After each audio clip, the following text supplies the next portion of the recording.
Ito kasi yung klase ng kontrata na napakapangit.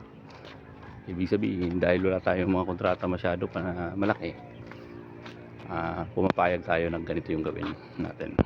Kaya lagi nyo tatandaan, titingnan nyo yung kontrata ninyo kung kontraktor kayo, kasi baka hindi nyo alam, yung kontrata nyo is back to back.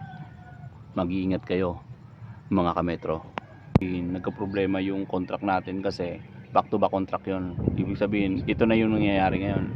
Dahil back to back, ang usapan namin is 10% sa kanya. Halimbawa, ito naman is hindi naman to yung kontrata talaga, pero bibigyan na natin ng sample. Halimbawa, yung kontrata natin is 1 million. Ang maibibigay natin sa kanya is 100,000 dapat. Kaya lang, dahil 50% ang accomplishment natin at 50% yung collection natin, dapat ang ibibigay natin sa kanila is 50,000. Ngayon, yung 500,000 dapat is ibibigay nila sa amin. Ngayon, anong nangyari? Kinuha nila yung 300,000. Ibig sabihin, binigyan kami ng tingi. Tinigil namin yung site. Ngayon, pinapalayas kami sa site.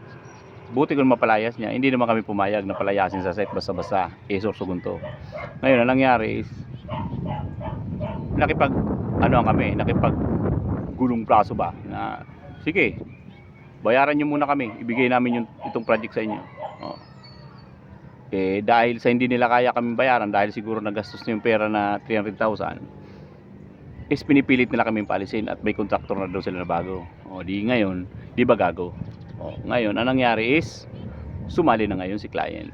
Ngayon si client, kinausap kami na ganyan, ganito. Kaya ang sabi ko naman sa client, hindi kami papayag na hindi kami mabayaran dito.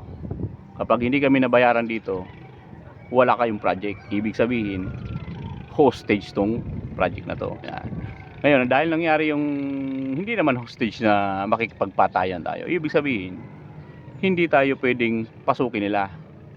Kung umabot man sa ganun, wala tayong magagawa. Di bahala na si Batman. Ngayon, dahil sa nangyari na yon is matuto na dapat tayo na hindi tayo pwedeng basta-basta magtiwala sa mga kontraktor na mga ganito, na mga balasubas.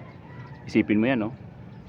Muntik na kami. Paano kung hindi ito sa Sorsogon, kung sa ibang lugar to? O di babrasuhin kami. Sana matuto tayo mga kametro.